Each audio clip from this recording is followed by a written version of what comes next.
नमस्कार दर्शक बंधु मु शिशिर स्वागत करुच्ची मोर यूट्यूब चैनल जार ना होची एंटरटेनमेंट बादशाह। आसंतु आज जानिबा पुणी आउ किछि अजଣା कथा। प्रथमे जानिबा विवाह समय रे लाल लुगा पिंधंती काहेकि। नाली रंगर तरंग अति सूक्ष्म और क्षिप्र होइथिबारु एहा आखि को प्रथमे देखा जाए। कन्या को नाली रंगर लुगा पिंधाइले से अधिक आकर्षणीय देखा जाए। एहा छड़ा नाली रंगर कन्यार शारीरिक असुंदरता को ढांकी पकाए। नाली रंग व्यक्ति को सतेज, जागृत और सतर्क कराई थाए। नूतन उत्तेजना और जागरण सृष्टि करे। मानसिक साहस दिए। विवाह परे कन्या बधुरे परिणत हुए। ता उपरे नूतन दायित्व पड़े।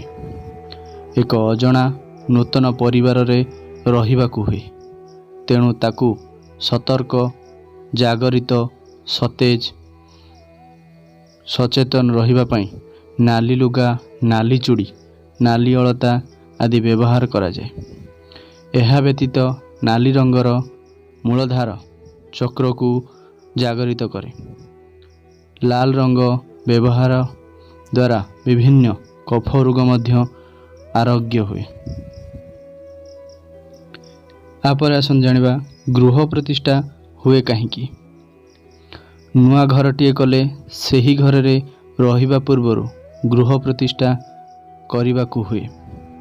विश्वास करा जाए घर होइथिबा स्थान रे कौनसी शुभाशुभ अशारीरिक मानक प्रभाव थाई पारे। सेमानक प्रभावरु गृहटी को मुक्त न कले ताहा मनुष्यर बास उपयोगी होई पारे नहीं।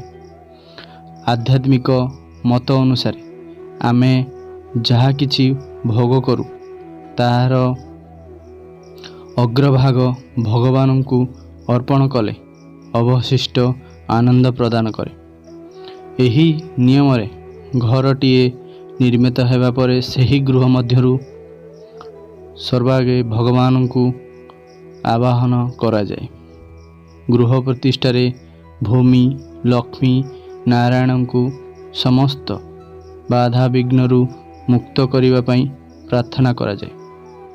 सामाजिक दृष्टिकोणरु गृह प्रतिष्ठा करिबा समय रे बंधु बांधव, साई पड़िशा को निमंत्रण करी सेमानंकु निजर स्थिति विषय रे सूचना दिया जाए।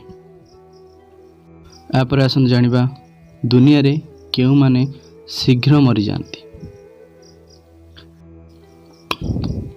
गुरु पत्नी को जे उपभोग करे, गुप्त रे पाप करी जे शास्त्र संपर्क रे भाषण दिए, गोचर पड़िया को जे ताड़े, ब्राह्मण होई जे बेसिया घरे खाए, देह संपत्ति को जे हरण करे, देव संपत्ति को जे हरण करे, अविवाहिता कन्या सहित जे मैथुन करे, गर्भपात जे करे बा कराए, परर बहिपत्र जे चोरी करे। तापरे आसन जानिबा जपामाली रे 108 माली रहे काहेकि।